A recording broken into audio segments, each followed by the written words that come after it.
What appeared in that bill was 87 sub-article 7. And we have taken note of that typing error.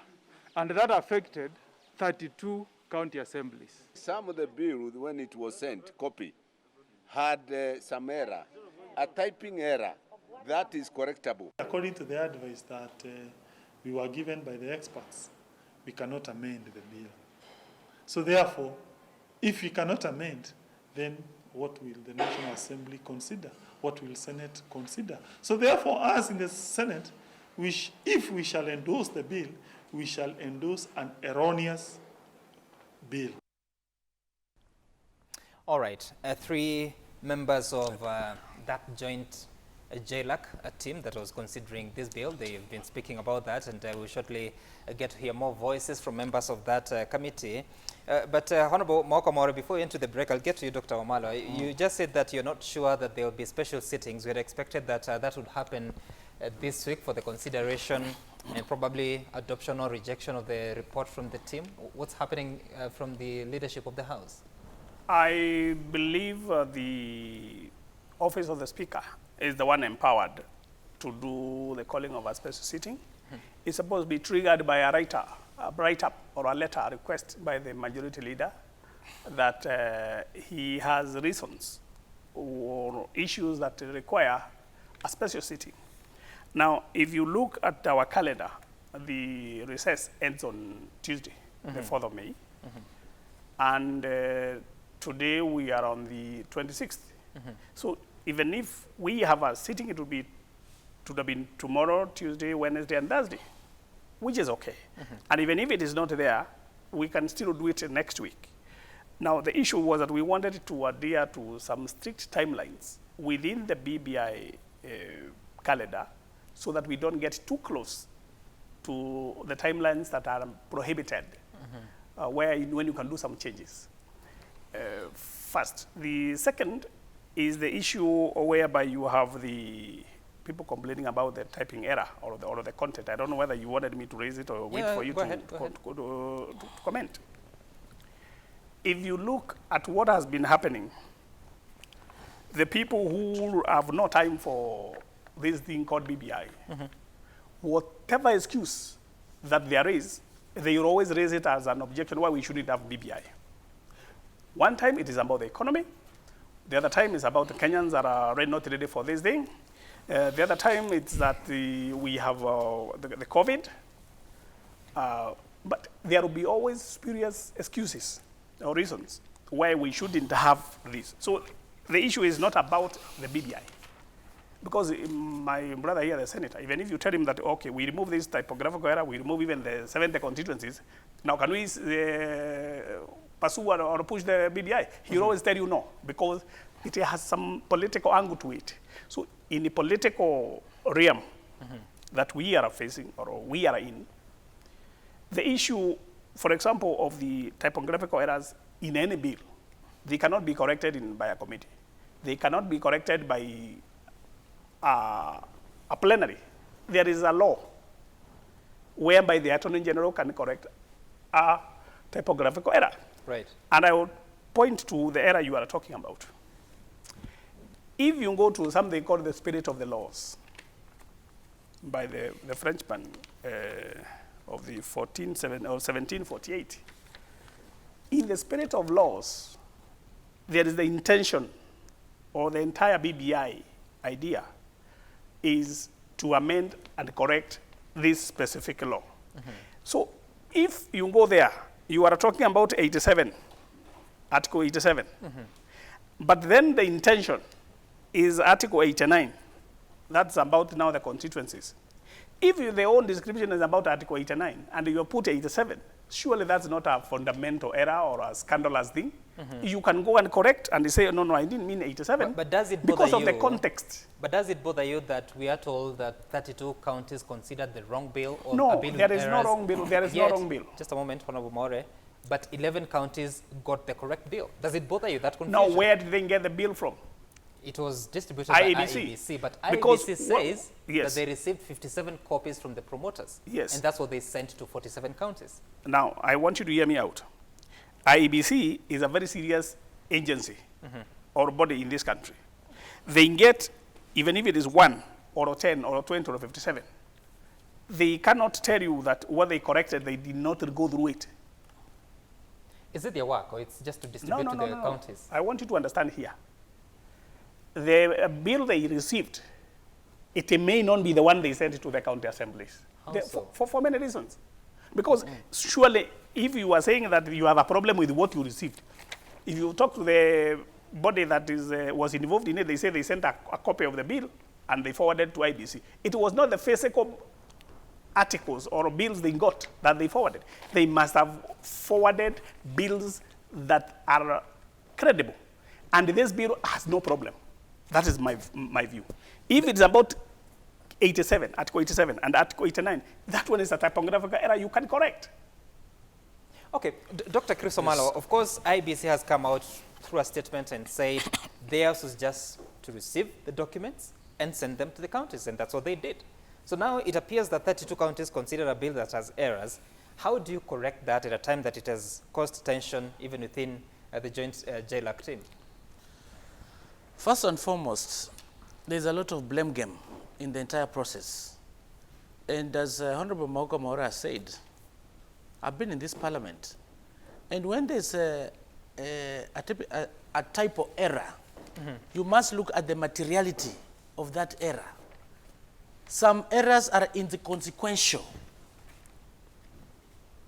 In this context, this bill, when the promoters took the bill to IBC with the signatures, the role of IBC was to do the verification of the signatures.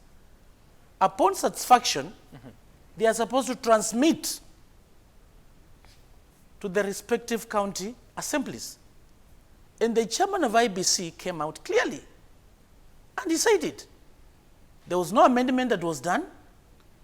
They looked at the bill, and in fact, it's a requirement that when a county assembly has passed that bill, it's the responsibility of the respective chair of that county assembly to go and submit to the joint speakers. The joint speakers means the Speaker of the National Assembly and the Speaker of the Senate. So when you look at the entire process, there was nowhere we had an amendment. First and foremost, we need to know, is it true that error was there, or is a creation? Because I'm aware, my brother, is that some of those people in the joint committee, the critical issue is about the 70 constituencies, because they wanted to open up and amend, either increase the constituencies for their benefit, or some people had promised some regions that we are going to add your constituency. That is the bone of contention. And that's why some of them are looking for ways of saying, hey, here, we need to amend something so that there's room to increase extra constituencies. I do agree. I've looked at that report overview. And myself, I come from the party for Kenya, and in our submissions we said they should stop at the proposal of the 70 constituencies. When it comes to the issues of the delimitation, that is the responsibility of IBC, as stipulated, I think, in Article 89. It is them who will go out there, change the boundaries, change the words, change the names, ABCD. It is not the BBI Secretariat. So they stop. And when you look at Article 89... So is that schedule unconstitutional according to you? According to me, it is not unconstitutional. It's only unconstitutional if it goes to the extent of delimitation. So by proposing that so by proposing to have 70 constituencies in 28 counties, there's no problem. As far as proposing that there will be 360 constituencies, because that is under Article 89. It is clearly stipulates that there are 290 constituencies. And that can be amended actually by a parliamentary initiative. That we are moving from 290 to 360. To that extent, it is very constitutional. But to go to an extent of doing the delimitation, that is the role of IBC. So and in the same article, it says you can only do the review when it's at least 12 months to general election. But when I looked at the bill... Let me repeat this. is there a problem with saying that 70 constituencies will be domiciled in 28 counties? Is it unconstitutional, in your view? Now, when it comes to saying specifics, I think it is not constitutional. Okay. Because we need to, let me finish, you know, I've not qualified. Okay. No, let me finish. It is the responsibility of IBC, because under Article, I think it's 89, it stipulates the criteria, things like the population quota.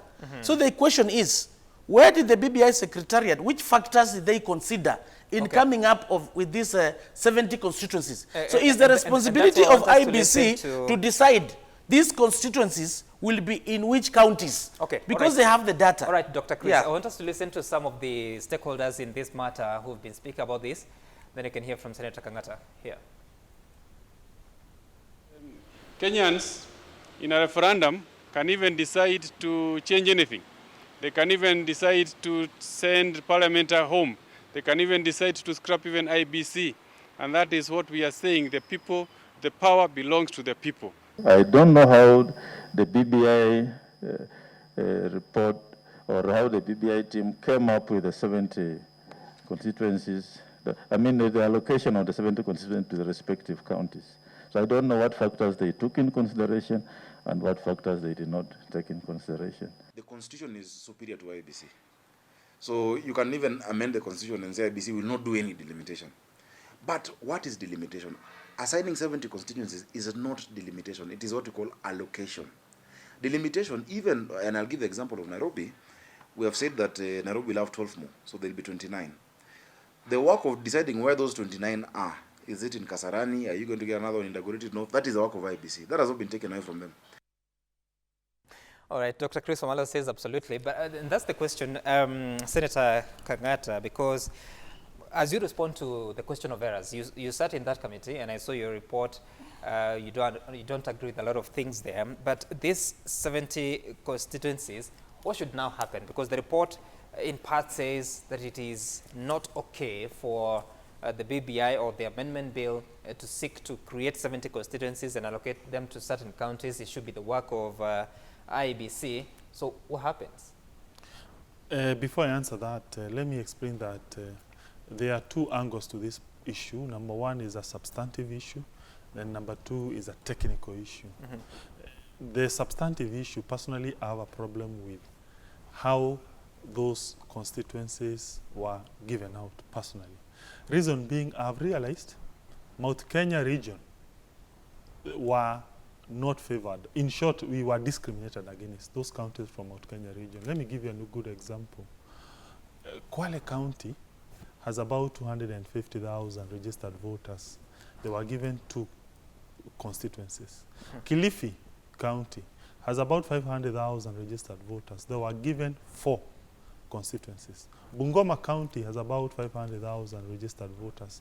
They were given 3 constituencies. Mombasa County has again about 500,000 registered voters. They were given 3 constituencies. Muranga has about 600,000 registered voters. It was given only 1. Nyeri has about 500,000 registered voters. It was not given any single constituency. It's not just population. Notwithstanding, it has a huge constituency called Kieni. Place called the Rakanidi, the same. It has about 250,000 registered voters, 0 constituencies. You go to Nyandaro, 400,000 registered voters. They were given nothing. So, in a nutshell, I've realized it was not a fair thing to the counties from our region. But some people have been arguing the criteria is population. Again, even if you were to take that into account, you see again, we were discriminated again. Why? Take like Muranga County. Muranga County has a population of about 1.2 million inhabitants. It's 1.05. Yeah, let's say 1.1. So Muranga County with 1.1 persons. Kiabu County has about, let's say, 2.2, isn't it, inhabitants? 2.4. Yeah. So it's almost a half. Compare now, they will be having about, let's say, the current number is 11 plus, is it 6? So Muranga County at the basic minimum, 3 more constituents should have been added. Or even compare ourselves with Kwale. Let's say Kwale, for instance. Kwale population is about 700 or 600,000. But how come Kwale has about 600,000 inhabitants or 700,000? Muranga has 1.1 inhabitants. Kwale gets 2, Total, how Muranga many are gets in total? 1. Meru, by the way, was also not fairly treated. In fact, there is a report from the Kenya Bureau of Statistics saying Meru was unfairly treated. Why? Because Meru was only given 2 extra constituency, notwithstanding having a population of about 1.7 inhabitants. Compare that with other counties with the same number. Let's say like a good example maybe would be Bungoma, which has about 1.6 inhabitants. It was added 3 extra constituencies. So the point is, I have a problem with this schedule. It discriminates the people of Mount Kenya. Now, on the substantive issue, on the substantive issue, on the substantive issue, the technical issue, that schedule is not the first schedule in the Constitution. We have several schedules in that Constitution. The first schedule, the second schedule, up to, I don't know, is it 6th or 5th schedule? Each schedule must include a clause indicating it is emanating from what article of the substantive Constitution. To take, for instance, 4th schedule, it is the one that allocates functions to the national government and to the county government. In it, you will find Article X. This article is brought, this schedule is brought pursuant to Article X. Same way with the first schedule. You will see this schedule is brought from Article X. But this schedule they are proposing to insert in the Constitution, they do not indicate it is being brought in pursuant to what article. So even if you were to endorse it in a referendum, a question will be, 1, will it be schedule number 1, schedule number 2? 2, from what article is this schedule coming from? It will be a superfluous schedule. So, and finally, my brother here says the articles which have errors are mere typographical errors. That is not true, because those errors are contained in Article 89, which is now the most contentious area of this debate, because they relate to the powers of the IEBC. They relate to the powers of the IEBC. And therefore, if there is an error in that area, it is now a contentious issue. And by the way, the formula for demarcating these constituencies was not indicated in the text. We do not know what criteria was used to grant Mombasa these constituencies, Murang'a these constituencies. And Senator, they should have included that. That's what I want us to start from, because Yes. you say that you are disadvantaged in the distribution of these counties. I've just taken the population of Kwale County, which is 866,820 as per the census report of 2019. I divided that by 47.5, which is the country's population, and I get multiplied by 360 constituencies, I get 6.5 constituencies. So 6.5 can be 7. And currently they have 4 constituencies. Yeah. Yes. So Yes. that makes the case for an extra 3. Yes. If you look at Murang'a, a population of 1.05 million people, divide by 47.5 times 360, you get 7.9. Currently Murang'a has 7 constituencies. Yes. So plus 1. No, Kiambu, the calculation comes to about 5.4 thereabout. I don't know how 5.4 became 6. But doesn't the population quota then explain why you'd have how many extra constituencies for every region? First and foremost, you, with all due respect, the entities that keeps data is not you, with all due respect. No, it's not myself. No. I'm just No. report. You know, data is a very contentious issue. Because No. Allow me to respond. I can correct, then he continues. Allow It's me okay. to Go ahead, respond. Senator. Allow Give me us to also respond. opportunity. You will. The institution that keeps data that support delineation of constituencies is IEBC, and no other institution that has that data. Of course, it's publicly available, but I strongly believe, and Chebukati told the Senate, that data is with the IEBC. Number 2, the formula. I don't know whether they considered voters. In my view, they need to have taken into account voters. I don't know whether they considered census, and for which date. Because that information is in the IEBC. I personally have an issue with the information you are saying now here. I think you miscalculated. I strongly believe that Meru County, by the way, can you do a calculation for Meru? You will see Meru deserve extra 4 constituencies. My brother here is from Meru. But he is not fighting for the interests No. of the people of Meru. He is pushing an agenda of Kieleweke, as opposed as looking at our region. We fail now. Murang'a gets one constituency. Gatanga constituency ought to have been divided. Maragua constituency ought to have been divided. Kieni constituencies in Nyeri ought to have been divided. Kinagop in Nyandarua ought to have been divided. No, I think, let me do a quick response. Yeah. I think we are likely to run into danger of listening to actually what I have actually described as demagoguery is a very dangerous scenario being described by my brother from Murang'a. He has gone for the voters register. And in law, and he is a very good lawyer, in law he knows very well, there is no reference about voter registration in any delimitation of any constituency in this country. He knows that. But conveniently for his Tanga obsession, because he's talking about Kieleweke, he wants to turn everything into a fight to prevent the bill from going through. And he is looking for an excuse or splitting hairs, looking for an excuse where it is not there. It is population that is being used to distribute or to allocate these constituencies where they are supposed to be. About the elimination of the constituencies and the wards, it will be done by the IEBC. Now, as you've had my brother, I think I let you finish. Let me just finish, then you can get a rebuttal if you wish. So what we are facing with, the benchmark for any constituency allocation is population. But for him, he digressed. He went and created his own data of voters, and that is why he is not able to digest what you are giving him as a reason for not getting Kwale, the constituencies that are, he feels they are undeserved. They have actually been underrepresented, and this is the time that thing is being corrected. Last week, or 2 weeks ago when we were here, I also raised the matter about where the IEBC chairman, he has a raw mind, whereby he feels he should be given... What do you mean with that? No, but because as a lawyer, somebody who has surely been to a class of law, has read Article 1 of the Constitution. And in Article 1 of the Constitution, it is about the sovereignty of the people. The sovereignty of the people allocates or delegates the powers to Parliament, to the executive, to the offices, to the governor. It has allocated everybody the powers. The same Article 1, the sovereignty of the people, when you have taken the public initiative, not parliamentary initiative, you cannot be able to talk about an illegality in a process where you have given people the power.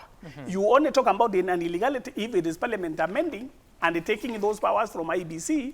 They can say, no, you are not going to take the powers from IEBC. Okay. It is against the Constitution. All right. But no, let me conclude. Yep. So the issue we are raising today, or the one we are splitting the hairs about the 70 constituencies, these people are trying to fight it because of where they are going. And the Tanga is #1 enemy of the Mount Kenya people he's talking about than anybody else, because these constituencies that about 27 to 30 are going to benefit them. No, but because not. of the poison that is there true. in their minds, they will not tell you where. It is not true. But it is true. Go to the calculation. Okay, I'm not I want to bring you on board. But let me conclude one sentence only. You take it too long. No. Just finish so that we can hear from Dr. So what I'm explaining to you is about the constitutionality. It is the people who have taken now that power to allocate some of the duties. They are allocated to IEBC. Half of it, kidogo wamechukua. There is nothing illegal if it goes through a referendum. But before the referendum, you can make the noise about the illegality of the schedule. Okay. I've looked at the numbers in Meru, Senator Kangata, because you raised it, that the population according to KNBS, yes. It's not my data. Yes. Meru has a population of, where did it disappear? 1.9. 1.54 Yes. million people. So you may say it's not true. I'm just basing it on the KNBS report. 1.54 divided by 47.5, which is the total population for the country, multiplied by 360, it gives me a figure of 11.6. Yes. So you may say that is 12. Yes. Currently you have 9 constituencies. So we are getting 2 more. So you're getting 2 more. Yes. No, they have 1.7. 11.6 should be 12. He's adding the Rakanidi, he's okay. But Just he's a adding the moment, Rakanidi as part of our population. I'm raising a point here. 11.6 can be 12. So 12 minus 9 should have been 3. So yes. 3 and 2. Then Kiambu, Kiambu with a population of, let me just get it right, 2.4 million people, divided by 47.5, gives you a figure of 18.2. Currently, Kiambu has 13 constituencies. But That's why they're getting 5. But they're getting 6 extra. 6, yeah. Why 6? No, if you are saying the point what? 18.2 minus 13 is 5.2. So how did 5.2 become 6? But in Meru, but you can see they were missing. But in Meru, 2.6 became 2. I'm saying those are small things you can. No, they are not That's small. actually I'm calling it splitting hairs. It's All my right, turn. Dr. Chris Omalo, he says you're splitting hairs. I'm not tanga-tanga. Right. I'm not keleweke. And when we come here, we speak objectively for the benefit of Kenyans. And with due respect with my friend, Honorable Senator, you know, Senator has been my friend. And I used to advise him when he was doing his PhD, particularly on issues of statistics. Oh, is it? Did he finish? Yes, he finished, he graduated. And Dr. Kangata? Yes, and Honorable Kangata, congratulations. I have authority, I can say I participated, I helped, and he's a good student, by the way. But now, you know, he has been mean with some information here. Yes. Because when it comes to determining the constituencies, it's not actually voters list. Yes. That was very unfair, because it's the population quota. Is actually, that's the word. And in the Constitution it says, you'll try as much as possible to be to the nearest population quota. Not exact, it's not possible. And that's why when you come to a county like Trans Nzoia, for instance, my county, when you do the tabulation, it will give you around 2.6, 2.7. To the nearest whole number, we are supposed to get 3 constituencies. But they've given us 2, which you have received, and you are saying, thank you, we'll ask for more later. When you come to Bungoma, for instance, based on the population quota, Bungoma, it comes around 3.7, 3.8. To the nearest whole number, it's supposed to be 4. But unfortunately, they were not given 4. They've been given 3. So to the nearest, those are the words in the Constitution. So the issues of coming up with Honorable Kangata is coming up with, it is actually wrong. The issue of population is under Kenya National Bureau of Statistics. So they are the ones who did the census. Then they bring those figures to the IEBC.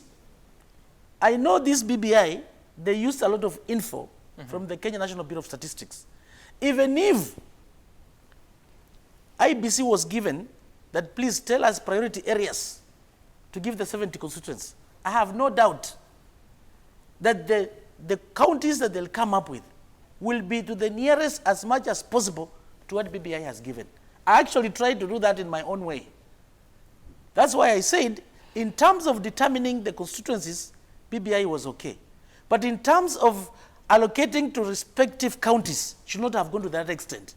But having done, and even if IEBC was given an opportunity to do that, it will come to the nearest. I've tried to do it on my own statistics. And even you've tried to do it, and you can see they were not very far. It's only that they went ahead to take the statistics from the Kenya National Bureau of Statistics, because even IEBC, even if it's the one to do it, it must get the statistics from the National Bureau of Statistics, because it's the one responsible when it comes matters of census.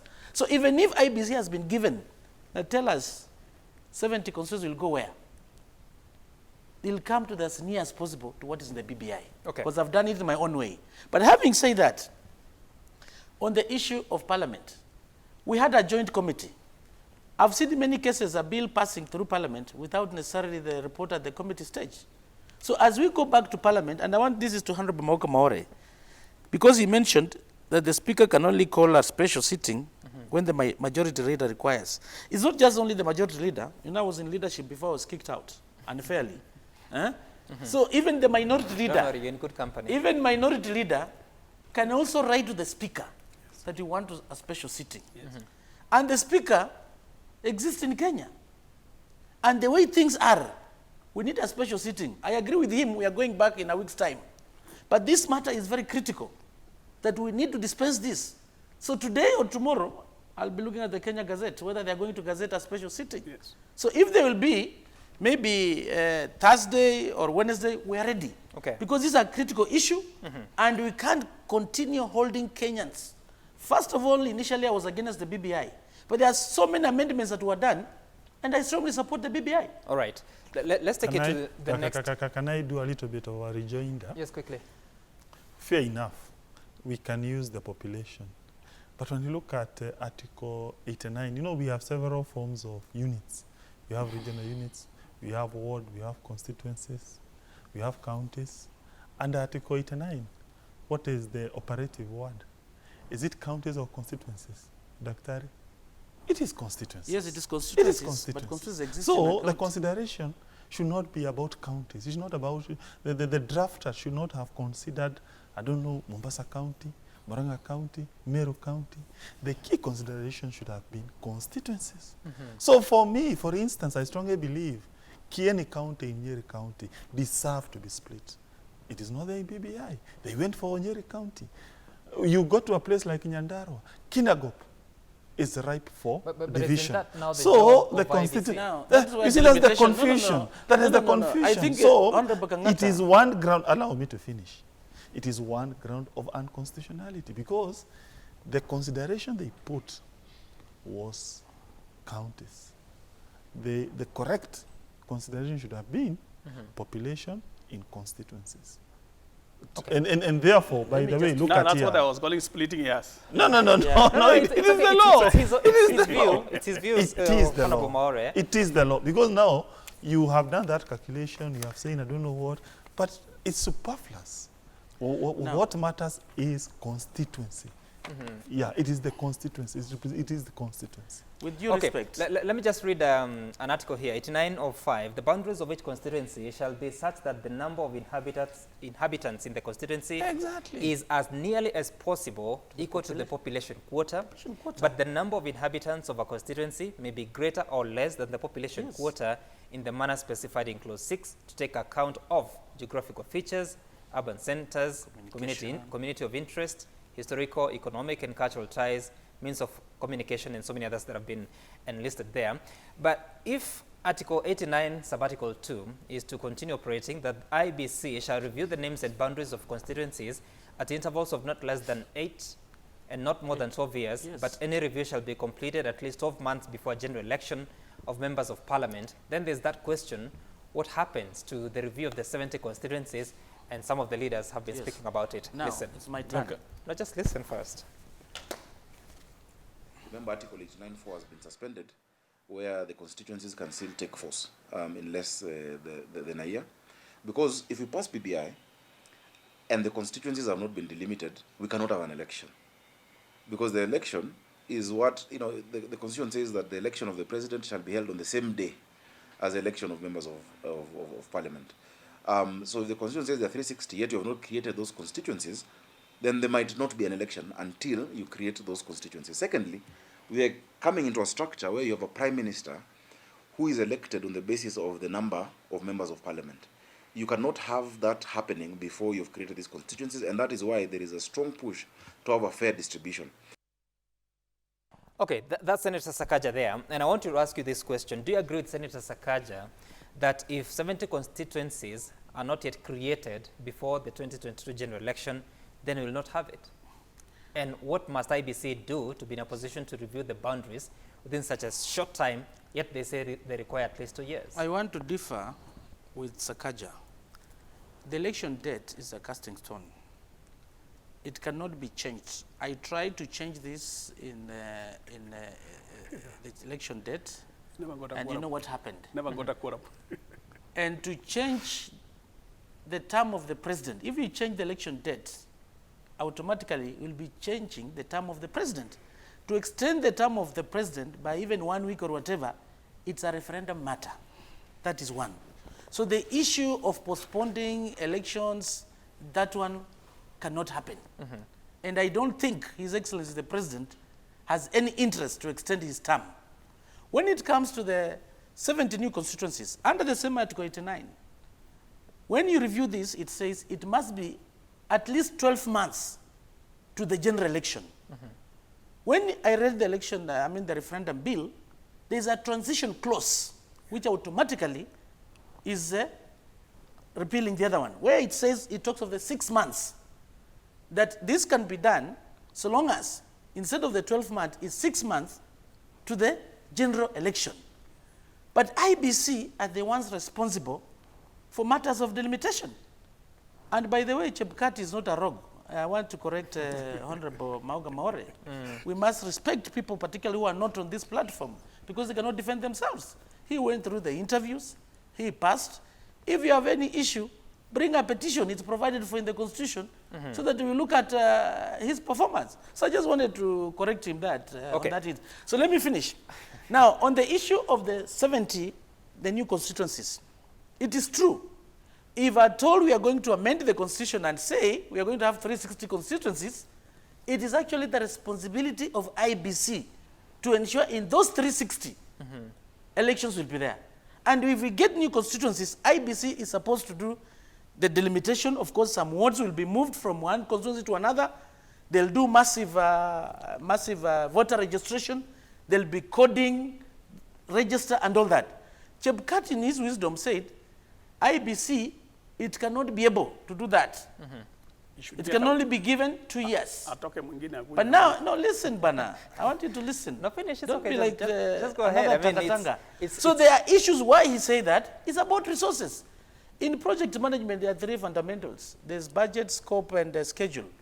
If you want to shorten the schedule, for instance, because in the new transition clause, it's talked of 6 months, it's going to be possible if Parliament is going to allocate more resources, maybe to double the human resource. It's going to be possible. Okay. So what I'm putting across is this. Quick correction. Dr. Omalo, it's okay. But let's just hear Honorable Maure first. Do you agree with, is it even possible for IEBC to create these constituencies in the 20 counties? I think you better really pay a lot of attention to what Honorable Dr. Omalo has said. If you are going through a referendum, you are really in very safe hands of the owners of the country. And that is the people. When they are talking about what is existing now, the owner has taken it and is chosen to delegate. And it says, in the same schedule, instead of the 12 months, we can do it with 6 months. With 6 months. And even if you go and you are not able to meet that deadline, you can even hold, because the law is not, there is not tying the elections to ones and the new numbers. The reason being, if you read 101, Article 101 of the Constitution, is the one talks about extending the life of Parliament. It is only under one scenario, if there is a state of emergency arising out of a war. These are political debates we are having here, actually, the 3 of us. This cannot be declared to be war. If we are differing, it cannot cause an extension of Parliament. So the story of being that's being peddled is to create fear and suspicion. Okay. And the despondency There's a about question. the leaders who are talking about BBI. No, BBI will happen. Let those who are worried about this BBI mobilize and say and go and vote no. It is their only solution. There's some feedback from one Abraham Kogo. You're saying that ask these MPs, are they planning to extend the term of Parliament and President? No. If yes, is it tenable? Kenyans are tired of Kieleweke, Jubilee. They have mismanaged our economy and they should rest. That's Abraham Kogo. But Senator Kangata, is it possible for IEBC? Of course, there is the process of recruiting 4 new commissioners that is kickstarting, or rather the vacancies have already been declared. We're expecting the selection panel to be gazetted this week. Is it possible for IEBC to do a referendum, shortly thereafter do voter registration? Yes. As they do that, they review the boundaries in these 70 counties to create, 28 counties to create 70 constituencies, and then also prepare for election 2022 that is credible and verifiable? According to experts, and I will cite a regular report, such matters ought to have been done at least 2 years before an election. So, well, it is possible, but it will be wrong. It will be a major negative on the part of IEBC. It may do things which may not assist us in 2022, and which, by the way, may precipitate chaos in 2022. You have also asked as to whether they'll be able to conduct the delineation. First, there will be technical problems and legal problems, because assume, for instance, they go and ascertain some constituencies outside these so-called few counties that are in that schedule, they deserve to be split. What will they do? What will they do? For instance, assume they go to Nyeri. They realize after they do the population, they look at the population quota of Kieni constituency, they look at the land size and other factors that are provided for in Article 89 of the Constitution, they realize Kieni deserves to be split.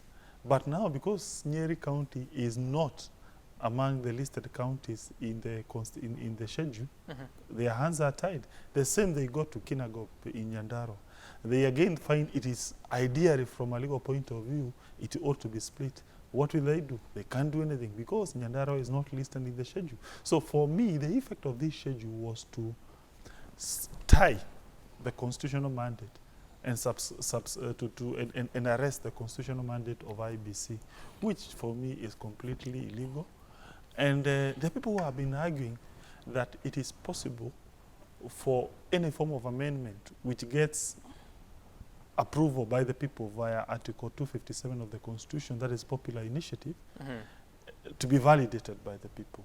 But I draw the attention of such people to a constitutional theory called unconstitutional constitutional amendments. It is a strong and an established legal theory that there are some amendments, though formally they are valid, they appear valid, but they may undo what we call the foundational values of a country, or they may offend others. Would there be any recourse after that? Yeah, of course. One can go to the High Court and argue that those amendments are unconstitutional, despite having formal constitutional validity. And that theory, by the way, came from India in 1970, where Parliament tried to use its power to amend a constitution to amend and negate human rights chapter.